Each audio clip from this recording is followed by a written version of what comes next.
అన్నా అన్నా ధర్మపురి అరవిందన్నా నీ మనసులో నా మానవత్వమే నిండి ఉన్నదన్నా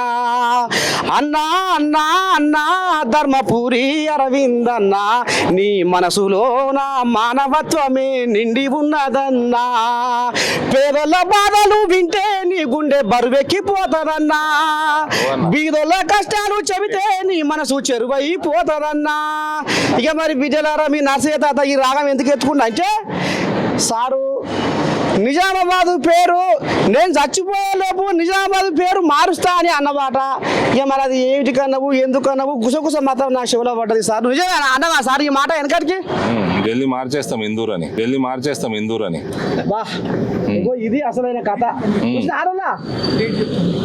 సారు మరి ఇప్పుడు ఏదో బనకచెర్ల గోదావరి మీద ఏదో బనకచెర్ల ప్రాజెక్ట్ అని ఏదో కథ నడుస్తుందట మరి అన్ని పార్టీల ఎంపీలతోటి ఏదో మీటింగ్ పెట్టబోతున్నారట మీకు వచ్చిందా ఫోన్ వచ్చిందా వచ్చిందా మరి ఎట్లా చేస్తారు ఏంది ఏం కథ నీళ్ళేంది అక్కడ గుంజుకపోయి ఎవరన్నా నడుస్తుందట మరి కేంద్రంలో మీదేనా ప్రభుత్వం మరి పుసుకున్న ఏమైనా అనుమతి ఇస్తారా ఏంది ఏం కథ తెలంగాణ జనాలు ఏం కావాలి ఎన్ని నీళ్ళు ఆపుకుంటావు ఉత్తమ్ కుమార్ రెడ్డి అంటే తెలియదు ఆయనకి నువ్వు ఏడా ప్రాజెక్ట్ కడుతున్నావు నీళ్ళు ఆపుకుంటుంది గోదావరి మన నీళ్ళు మన అవసరానికంటే లేదన్నాడు ప్రాజెక్టులు కట్టిన పైసలు ఉన్నాయంటే లేవన్నాడు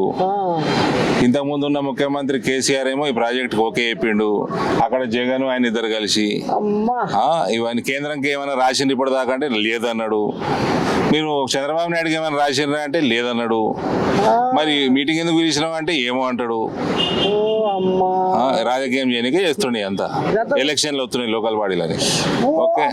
మా స్టాండ్ భారతీయ జనతా పార్టీ తెలంగాణలో ఒక్క ఎకరానికి ఒక రైతుకి ఎక్కడ ఇబ్బంది కాకుండా ఒక్క చుక్క నీళ్లు కూడా మేము మాకు అన్యాయం జరగకుండా చూస్తాం ఒక్క మాట సారు ఏదో ఫోన్ ట్యాపింగ్ కదా మరి మీరు కూడా ఏమైనా మాట్లాడింది ఏమన్నా వ్యవహారం చేసింది ఎక్కడ ఉన్నాడు ధర్మపురి అరవిందు ఏడ ఉంటుండు ఏడ తింటుండు అని ఏదో నడిచిందంటే మీది కూడా బయటకు వచ్చిందంటే మరి ఏమన్నా స్టేట్మెంట్ పోతావా మరి ఆడికి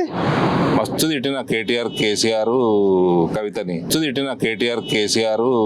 కవితని అది వినుంటారు తినకని అంతేనా సార్